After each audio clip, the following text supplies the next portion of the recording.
সম্মানিত ভাইরা, সংক্ষিপ্ত একটি সামারি আপনাদের সামনে তুলে ধরতে চাই।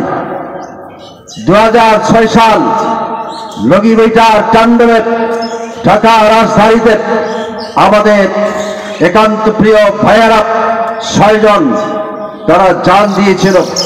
লগি বৈঠার মাধ্যমে তারা প্রাণ হারিয়েছিল। আজ পর্যন্ত তাদের বিচার, বিগত সরকার তো দূরের কথা, তারা বরং যারা হত্যাকারী রাষ্ট্রীয় পৃষ্ঠপোষকতায় তাদেরকে লালিত পালিত করেছে। ঠিক না মিছি? সংগ্রামী বন্ধুগণ, 2007-08 তত্ত্বাবধায়ক সরকার এসেছে। আর এই তত্ত্বাবধায়ক সরকার সম্পর্কে সেই সময়ের আওয়ামী লীগের নেত্রী শেখ হাসিনা বলেছিলেন, এই তত্ত্বাবধায়ক সরকার আমাদের আন্দোলনের ফসল। তিনি যখন এয়ারপোর্ট থেকে বিদেশে চোখের কিংবা কানের চিকিৎসার জন্য বাইরে যাচ্ছিলেন, বলছিলেন এই তত্ত্বাবধায়ক সরকার যা করবে সমস্ত কর্মের অনুমোদন আমরা দেব। চাপড়া জানি ইউনিয়নবাসীকে আমি বিচার দিতে চাই, বৈধ কাজের বৈধতা দিতে হয় না। তার মানে তত্ত্বাবধায়ক সরকার যত সমস্ত অবৈধ কাজ করবে, এই অবৈধ কাজের বৈধতা দেওয়ার জন্য তিনি এই ঘোষণা দিয়েছিলেন।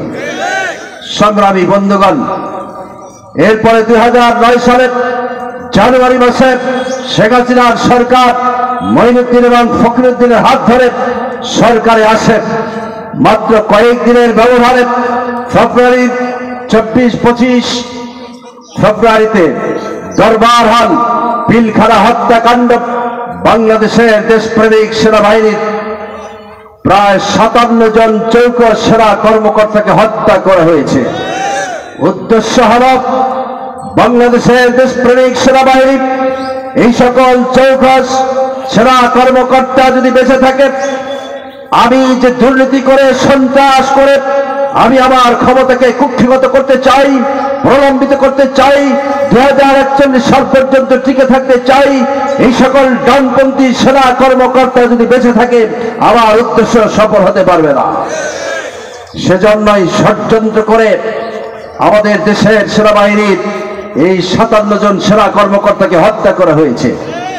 এখনো পর্যন্ত 57 জন সেনা কর্মকর্তার বিচার হয় নাই। 2010 সাল 29 জুন তৎকালীন সময়ে আমির জামাত মাওলানা মতিউর রহমান নিজামী রাহিমাহুল্লাহ, সেক্রেটারি জেনারেল আলী হাসান মোহাম্মদ মুজাহিদ রাহিমাহুল্লাহ, আন্তর্জাতিক দুনিয়ার প্রখ্যাত মুফাসসির কোরআন আল্লামা দিলওয়ার হোসেন সাইদি রাহিমাহুল্লাহ অন্যায়ভাবে গ্রেপ্তার করে মানবতা বিরোধী অপরাধে সাব্যস্ত করে জেলখানায় প্রেরণ করেছিল।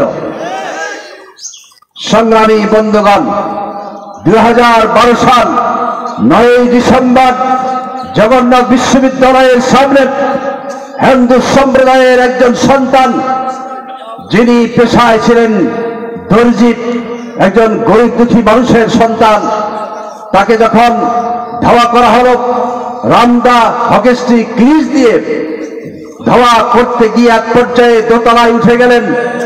আর বিশ্বজিৎ আত্মচিৎকার করে বলেছিল, আমি কোন রাজনীতি করি না, আমি কোন রাজনৈতিক দলের কর্মী না, আমি একজন হিন্দু সম্প্রদায়ের সন্তান, আমার নাম বিশ্বজিৎ, তোমরা আমাকে মেরে ফেলো না, বাড়িতে আমার বৃদ্ধ বাবা মা আছে, আজকে যদি তোমরা আমাকে মেরে ফেলো আমার বৃদ্ধ বাবা মাকে কে লালন পালন করবে?